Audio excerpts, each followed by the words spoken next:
This truck started out life as a bone stock, tired old S10. Today, it's a one-of-a-kind, supercharged all-wheel drive monster. This is the complete start-to-finish build of my second-gen Syclone, and trust me, you'll want to see how it came together. The GMC Syclone was a legendary muscle truck back in the 90s. Thanks to its turbocharged V6 and all-wheel drive system, it was actually faster than a lot of supercars of its day. Sadly though, GM pulled the plug on production after only 2 years.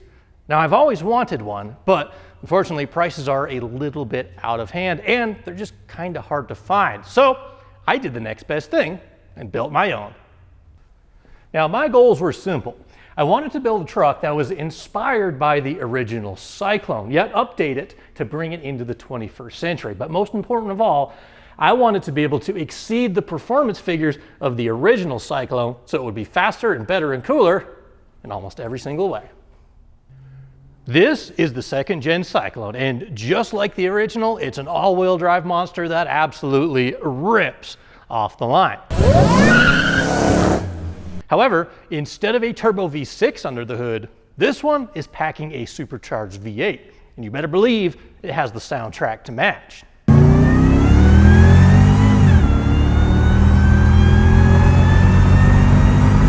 Just like the original, my Syclone is built on a Chevy S10 platform, except mine is just a little bit newer, and I went with an extended cab because I kind of like how it looks. Now, speaking of looks, I'll give you this. The original Syclones were pretty awesome, and mine, it's a little bit unassuming because from the outside it looks just like an S10, except it has a couple of vents in the hood and it's riding on some Corvette wheels. But this is the perfect example of don't judge a book by its cover, because every single aspect of the drivetrain on this truck has been upgraded, modified, or rebuilt with only one goal in mind: speed.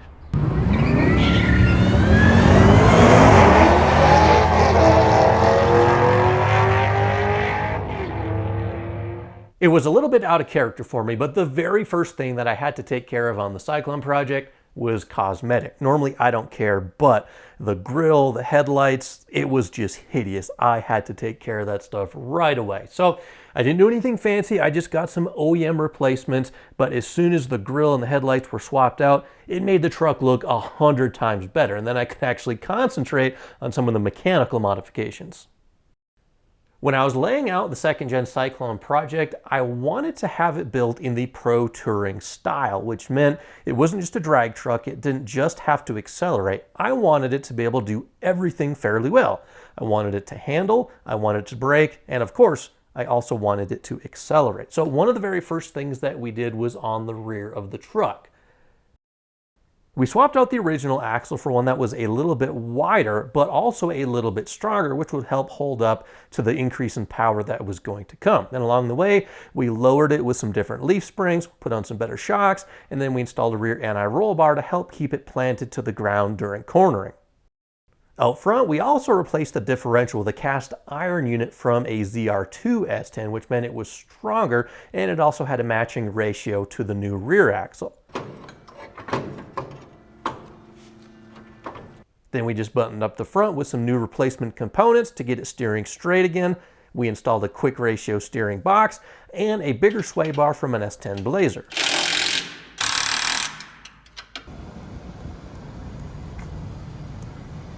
With the initial phase of upgrades complete, the truck had the stance that I was going for. I thought it looked perfect. However, there was one fatal flaw. It wheel hopped so badly, it felt like the truck was just going to tear itself apart.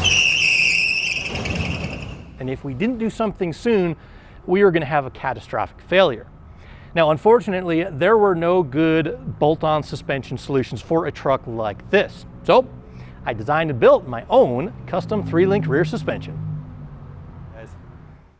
If I'm being honest with you guys, we could have just installed some traction bars on the existing leaf springs and it would have fixed the wheel hop. But one thing you need to know about me is if there's a better solution out there, I'm going to take it every single time, regardless if it's a lot more work. I wanted the best possible rear suspension I could have installed for this pro touring truck.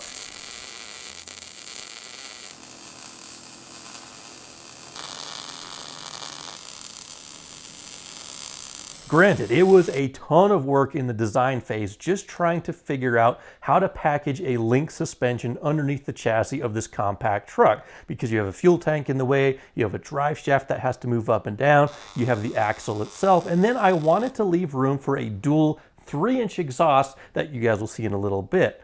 But once we had all of the math figured out and all of our dimensions laid out to where they needed to be, we built everything from scratch right here in the shop. We built our own links. We modified some off-the-shelf brackets. We built our own cross member for the coilovers, and we accomplished every single box on our design sheet. We have ideal geometry. It's going to apply the power how it should to the chassis. It's going to provide better handling and a smoother ride. But if you remember, the one reason why we wanted to design a link suspension in the first place was to cure the wheel hop. So, were we successful?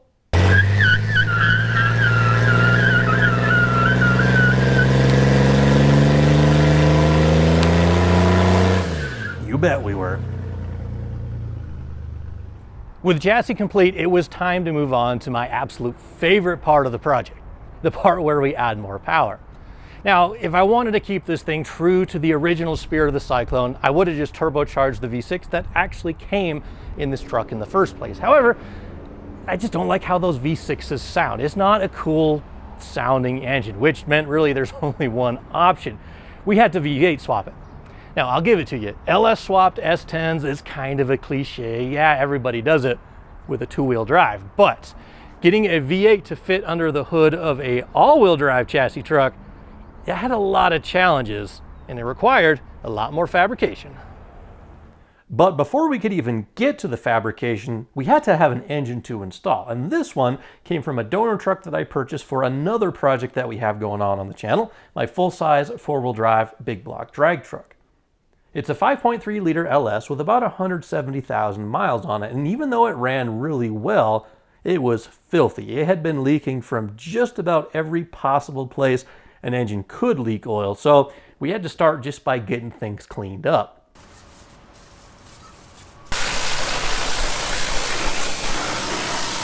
Then we tore it down to the bare long block. We installed a new high-performance cam, all new gaskets to stop it from leaking oil. We threw in some new valve springs and a rocker trunnion upgrade to help the engine run better at higher RPM. We installed a new oil pump to keep everything lubricated, and then the real work began. All right, come and get it. Who wants an old 4.3?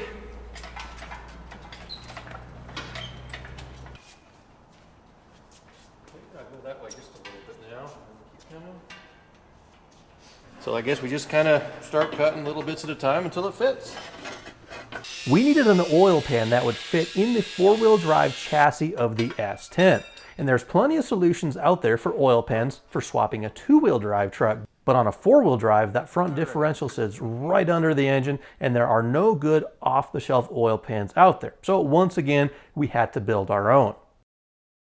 I started with a stock oil pan that came on the 5.3, and I carefully cut away just enough material to let the oil pan fit around the front differential. Then we just took some flat aluminum, spent about a day or two fabricating, and we were able to rebuild the pan in a slightly different shape to fit around that differential. And I'm gonna toot my own horn here for a second, but I gotta say, I really like how this oil pan came out. And we were even able to retain the baffle that fits on the inside. Then we built our own motor mounts to keep the engine securely held in place. We reinstalled the stock transmission, which turned out to be a mistake that would bite us in the butt later on.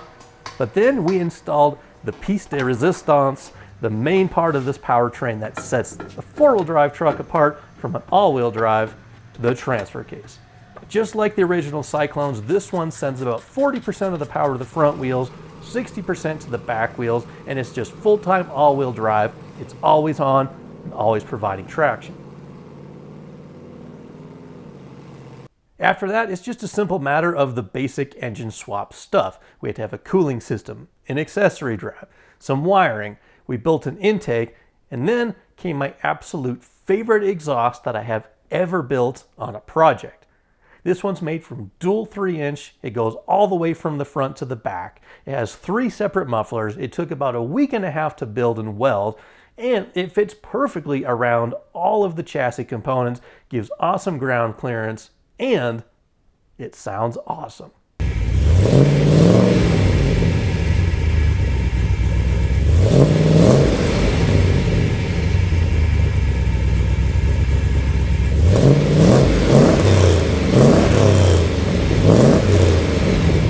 Once the LS swap was complete, the Syclone was a totally different truck.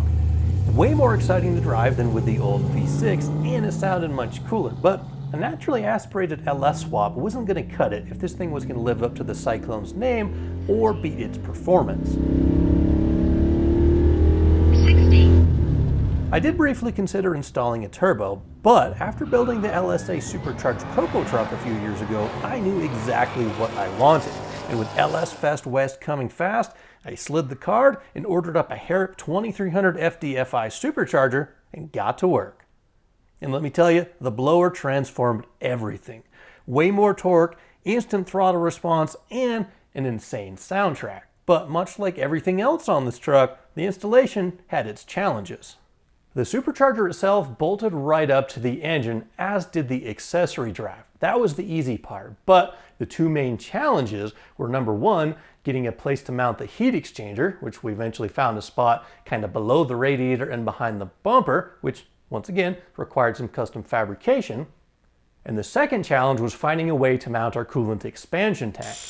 Unfortunately, the one that we bought just wasn't going to fit, so we had to build our own. But with just a little bit more time behind the welding mask and a few sheets of aluminum, we were able to build our own tank just a few days before LS Fest, and we only had time to make one hit out on the street before we loaded it up on the trailer and headed to Las Vegas for the second gen Syclone's very first event.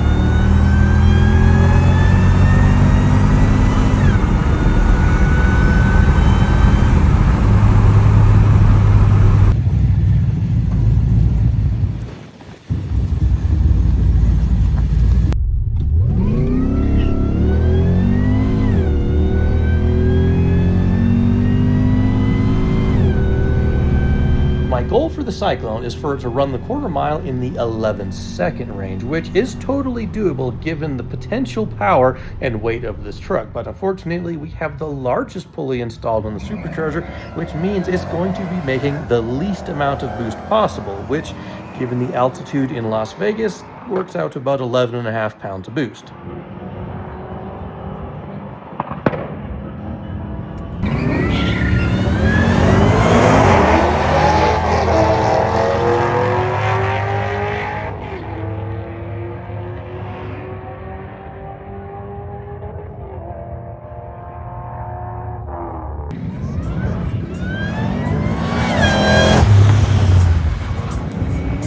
So I believe that is going to wrap us up in our 5 ready to go.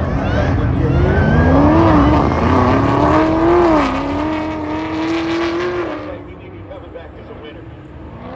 Yep. Wow. 557 with a 7, 128 mile an hour. Gets there by 6 tenths ahead of Cole Johnson. Johnson qualified number 2 with a 550. Competing in the Grand Champion class in the second gen Syclone was the highlight of the build so far. It did everything that we wanted it to do. It handled amazing, had extremely good acceleration, and the braking actually wasn't even that bad. But there was one part of the drivetrain which we didn't have time to upgrade before LS Fest, so it was no surprise when the stock transmission let us down. But we put it back on the trailer, we came back to the shop, and we got some more parts, and we had to get back to work. One thing that I take pride in on all of my builds is being able to say that I did everything myself. Now, I'll admit, certain areas I'm much more comfortable in than others, like building engines, doing fabrication work, or tuning EFI. Totally comfortable doing any of that stuff. I'll just jump right in and get to work. But other areas like rebuilding an automatic transmission, for example, I just don't have as much experience in. However, one thing my grandfather taught me was that if a man was able to build something, I should be able to take it apart, rebuild it, and put it back together and make it work. So this 4L60 project was no different. I did my research ahead of time and ordered every part that I thought that I would need, completely disassembled the transmission and cleaned every last piece of it, rebuilt everything, installed the upgrades, and put it back in and put it in the truck. And so far, the truck is running, it's driving, it's shifting through all the gears, And it's even holding up to some enthusiastic driving out on the street.